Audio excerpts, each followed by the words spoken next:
Okay, so despite my recent bout with Cotard's delusion, I'm apparently alive, or at least allegedly so.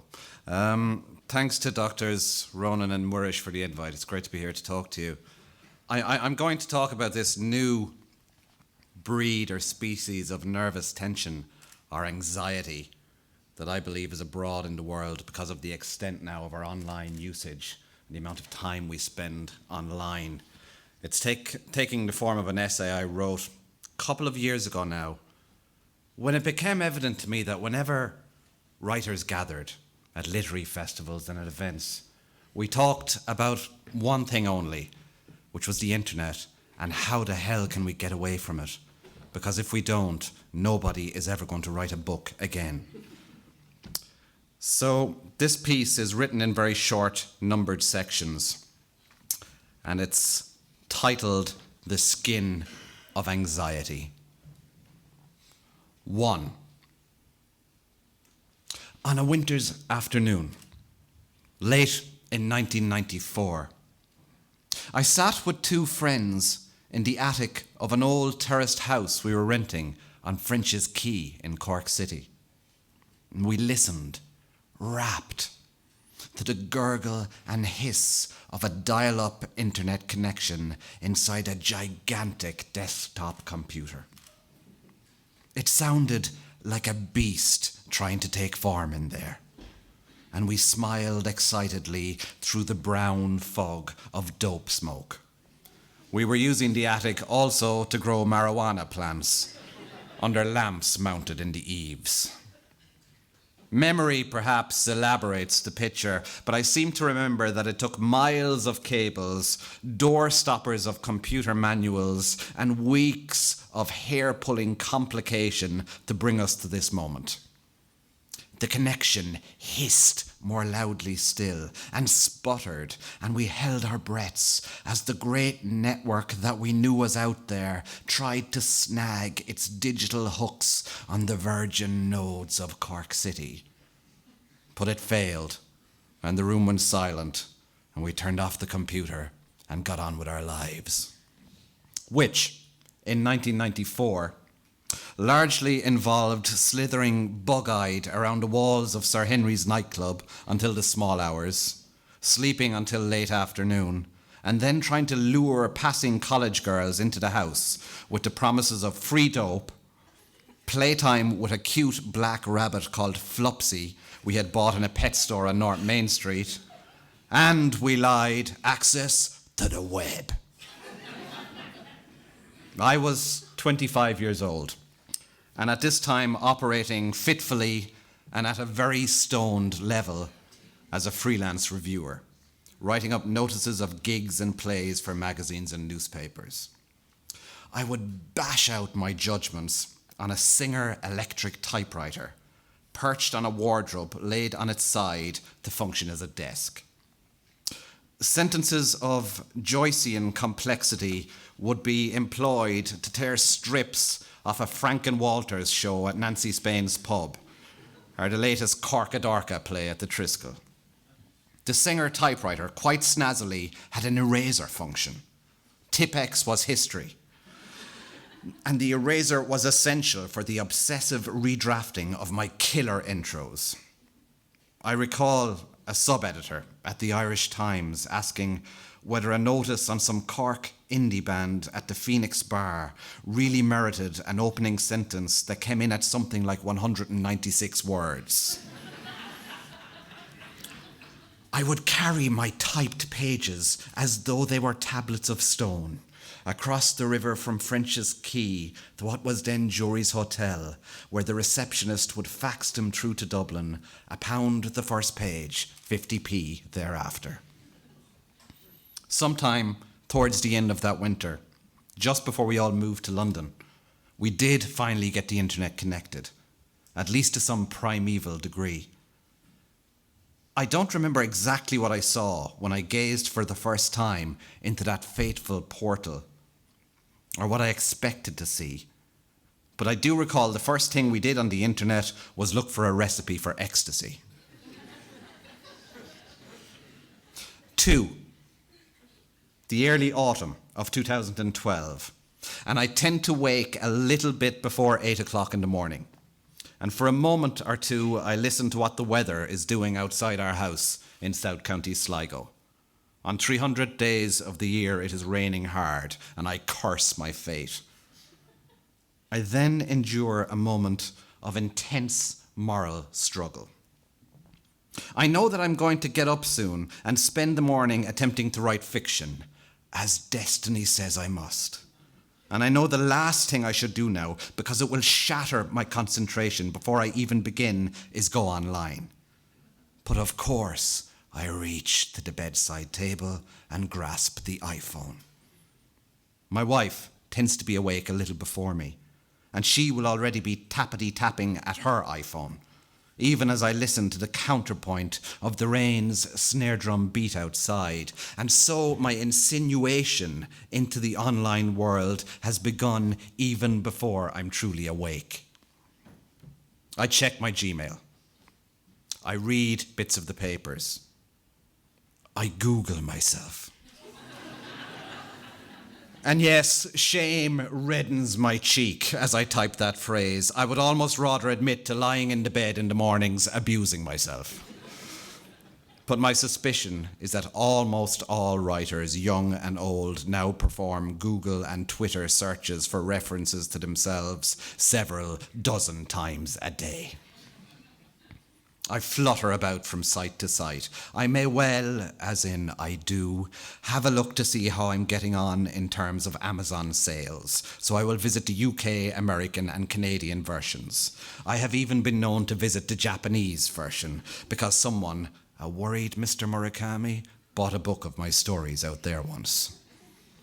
I go back to Gmail and refresh my inbox to see if anything has come true in the last 5 minutes since I checked, though it's not yet 8 in the morning, but maybe somebody I know is up late in San Francisco and wants to make me fatally rich and world-renowned and has chosen just now to tell me about it. But I have no new messages. Zero.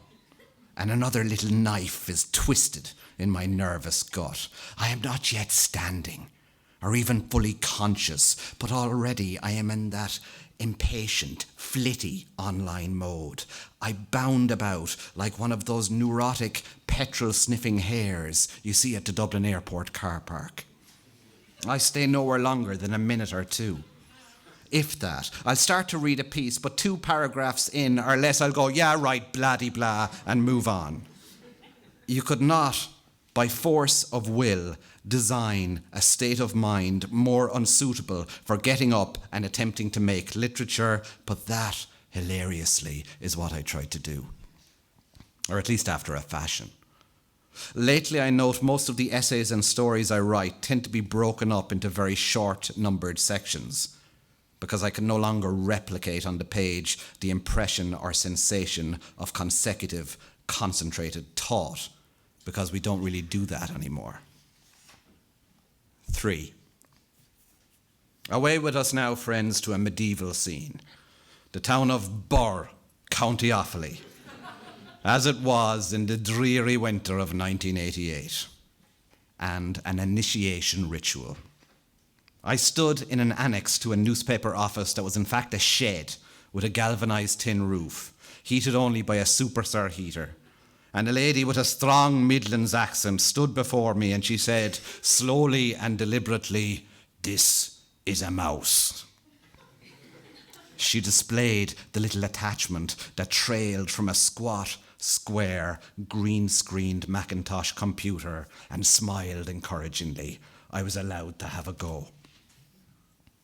Worms of concentration wriggled across my brow as I tried to make the arrowed cursor on the screen move in response to my manipulation, but I was all elbows and knuckles, and the cursor skittered and sprang. "Go easy now," she said. "You'll get the hang of it soon enough."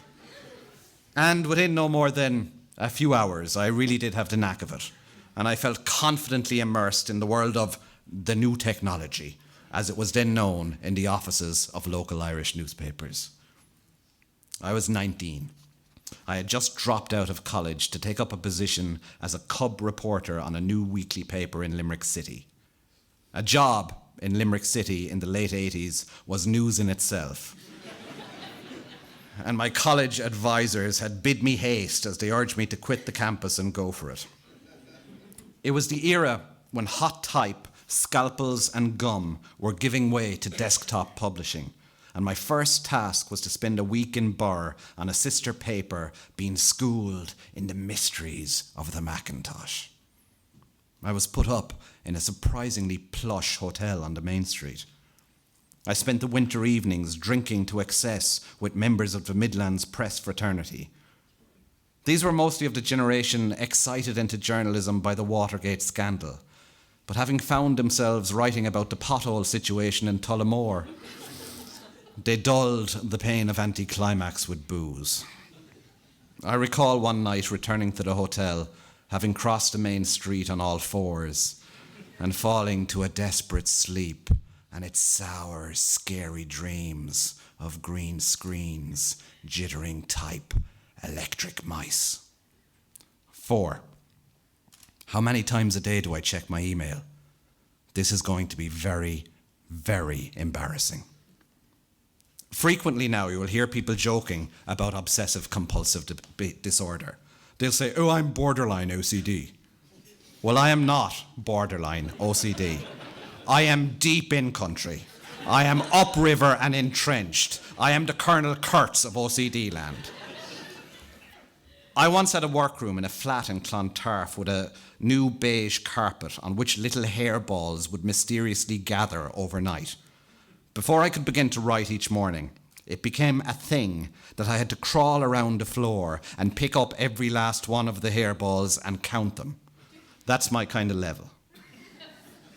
Last year, I spoke with 2 other Irish writers after a reading in Paris, and I asked them how many times a day, at an honest estimate, they checked their email. One of them, who was younger than me and much more connected, totted it up and blushed, and she said, oh, maybe 80? The other, older than me, and I would have thought much less connected, shook her head and scoffed, and she said, oh, at least 120, maybe 130. Me?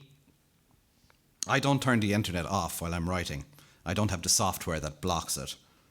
So I'll check at least once every 5 minutes during the working morning. That's probably about 50 checks by lunchtime. In the afternoons, I gad about the Sligo Hills, often on my bike. But that doesn't stop me fishing out the iPhone, though granted the checking will be at the more relaxed pace of about 6 times an hour. We're heading towards 90 email checks or so by tea time.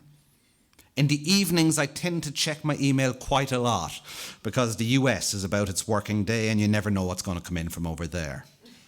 We're back up to about 10 checks an hour. By bedtime, I have checked my Gmail, I would think at least 150 times. And this may be a conservative count.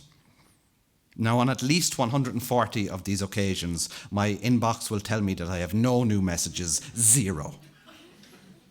That's 140 tiny ego deaths I suffer each day. The effect of these is minuscule individually, but significant, I believe, cumulatively. Of the 10 or so mails I get a day, 2 or 3 will be spam offering me new tits, or a reliable erection, or investment opportunities in Lagos, and the rest will be dull and routine. I maybe get 1 or 2 mails a month of the type that I'm actually after. These are the emails that tell me I'm a wonderful writer of stories or scripts and there's money on the way. Each of these mails turns me into a more monstrous egomaniac, each to a tiny degree, maybe, but the effect, again, is cumulative. 5. Autumn 2003, the era of the digital quickening. I'm living in a basement flat in the new town of Edinburgh. My girlfriend is doing her PhD at the university there, and I'm attempting without landmark success to revivify the short story as a form. Most evenings, as dusk trails in from the Firth of Forth, carrying on its skirts an air Baltic chill, I go for a walk around the elegant Newtown streets. I can see down into the basement flats of the Georgian buildings. All the domestic scenes are lit and presented to the observer in a sequence of unfolding tableau. I've lately been flabbergasted by a report that suggests people are now spending approximately as much time online as they spend watching television. But the evidence of this is clearly presented in the basement flats in the autumn of 2003. Typically, the scene shows a young couple. She is on the couch watching TV. He is at a slight remove, perhaps in an armchair or at a dining table, and staring into a biggish laptop computer, most likely a Dell. I'm back in Edinburgh frequently, maybe a couple of times a year. And by habit, I retrace in the evenings my old walks around the new town, and I look down into the basement apartments. The TVs have long since been switched off or have disappeared altogether, and both the he and the she have perched on their thighs the laptop, likely an Apple, and the smartphone, ditto, and they are not talking to each other. 6. Although I am online all of my waking hours, I am considered among friends and acquaintances to be an amusingly 1.0 kind of fellow, with throwback tendencies and Luddite markings. I am not on Facebook. I am not on Twitter. I do not have a website or a blog. I steer clear of iTunes, having wound up there once a bit pissed and buying about 50 quid's worth of Human League songs.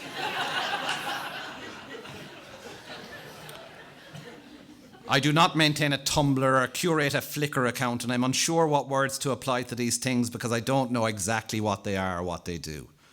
I check email, I read the papers, and I busy about looking at stuff. I've had an iPhone for a couple of years now and have downloaded no apps. A little flush of triumph comes to my cheek if I manage to email someone a photo or paste a link into the body of a mail. This, after 18 years of internet activity, is my level. I have never looked at porn on the internet, not having the need, as my mind already projects terrifying sequences of phantasmagorical sex images at all conscious hours of day and night. I have never played games online or arranged dates or sought to locate dogging venues in the vicinity of South County Sligo. I have lately bought turf online, but I do very little of the stuff you're supposed to do. Even so, I become extremely twitchy if force of circumstance keeps me away from the internet. My thoughts will stream then through the classic addict ruts. When can I next get a connection? Where can I find it? And how long will it take me to get there? 7. I'm now going to posit 2 extreme and contrary arguments, both of which I believe to be entirely true. A. Our complete immersion in the online world is largely benevolent. Loneliness has been vanquished by social media. Intense connectivity breeds a freshness of thinking. We open ourselves to new influences. We make brilliant new friends. We are exposed to the vast pools of human talent. We have immediate access to great film, music, literature, and to the artists behind the works. Education, healthcare, in fact, every area of civic governance can be streamlined potentially and made better, and these things are already happening in measurable ways. Rebellious political will can express itself with a furious immediacy. The opaque screen that covered the workings of officialdom has been shattered. Sexual emancipation is complete, and all of our tastes and peccadillos are revealed to be broadly democratic and can be satisfied at a click. Love is all around. Or B. Our complete immersion in the online world is largely malevolent. The leprous spread of social media does not represent a new connectivity or openness, but merely emphasizes and reinforces the epidemic levels of social isolation in our post-industrial world. Our constant online presence breeds a new timidity, a herd thinking in which we are afraid to stand apart from the crowd. Meek consensus quickly comes to dominate every conversation. Perhaps the most common phrase on Twitter is, agreed.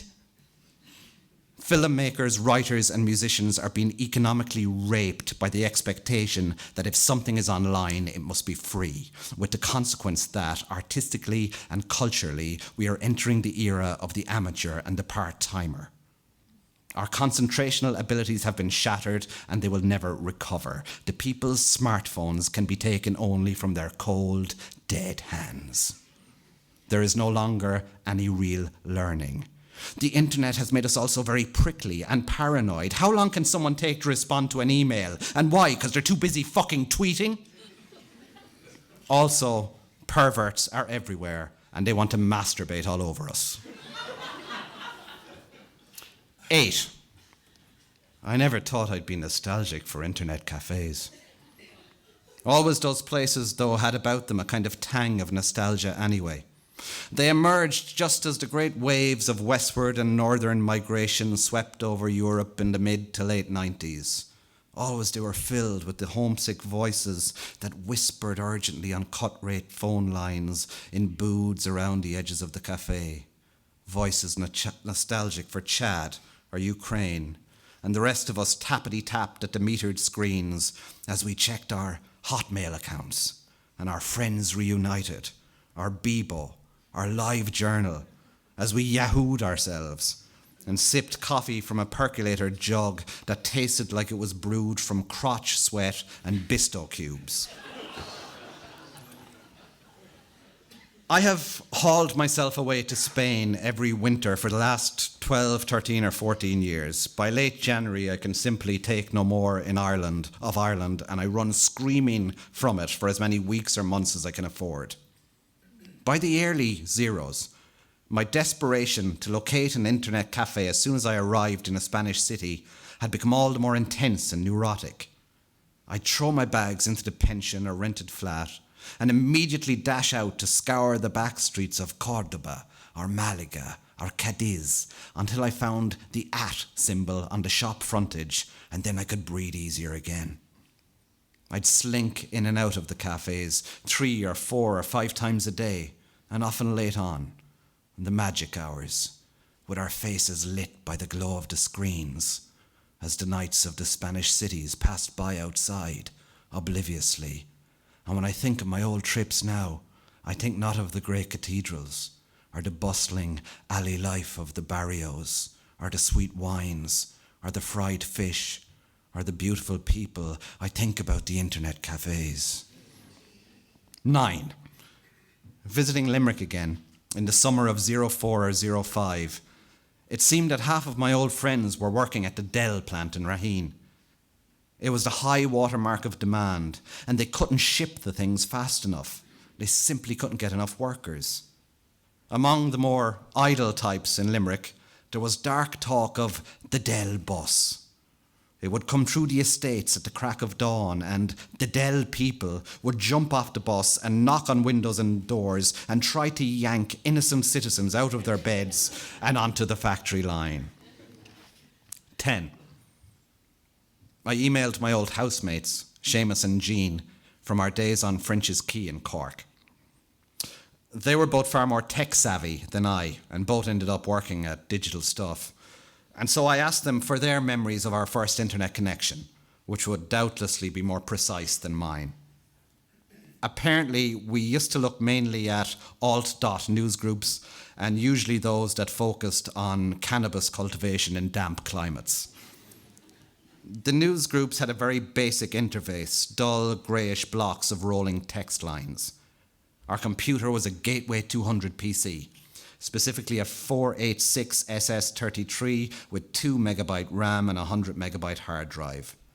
The modem, brought in from Holland, ran at 14k per second, which was too fast for Telecom Éireann's fledgling network, which ran at 9.6k per second. This was the snag that fucked up our access for most of the winter. Our primitive connection was eventually made by hitching onto some local ladies' network in Cork.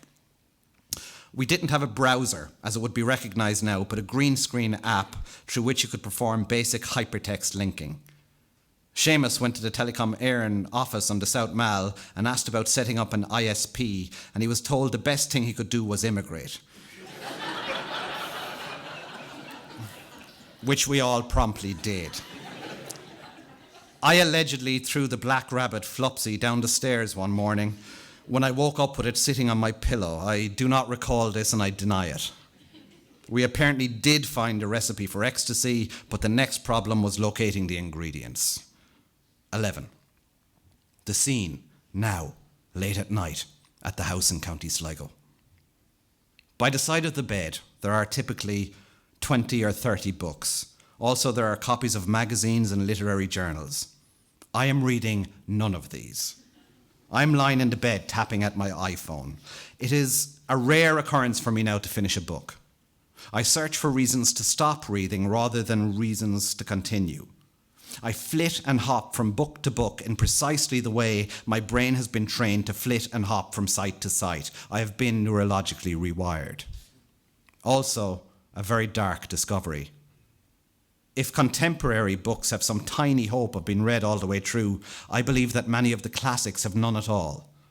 If you've been online all day, their pace just seems altogether glacial. They seem kind of ridiculous. Mortified by one of those enormous blind spots in my reading, I had a go last winter at Madame Bovary. And it took me 3 weeks to get through about 60 pages of the horrible thing before I flung it across the room. It just wouldn't move in the way I expect a narrative to move now. I fear that I will never be able to read such books again, and I fear I am not alone in this, that I am typical of the current multitude, and the coming multitudes will be even worse. They won't even try to read such books, and all of the classics will fade away and will disappear. 12. But weirdly, towards the end of writing this piece, I visited friends who live in the dusty, dry, lizard-coloured hills south of Athens in Greece. They do not have an internet connection. I decided against the expense of allowing my iPhone to roam, so I spent just over 4 days entirely offline, which I believe is as long as I've been offline in more than a decade. And you know, it wasn't so bad. In fact, internet addiction, I believe, turns out to be very similar to cannabis or marijuana addiction. For the first day or two without, you are a little bit irked and vaguely impatient and susceptible to a kind of why bother with anything ennui. But there is no physical withdrawal. There are no sweats and there is no shaking.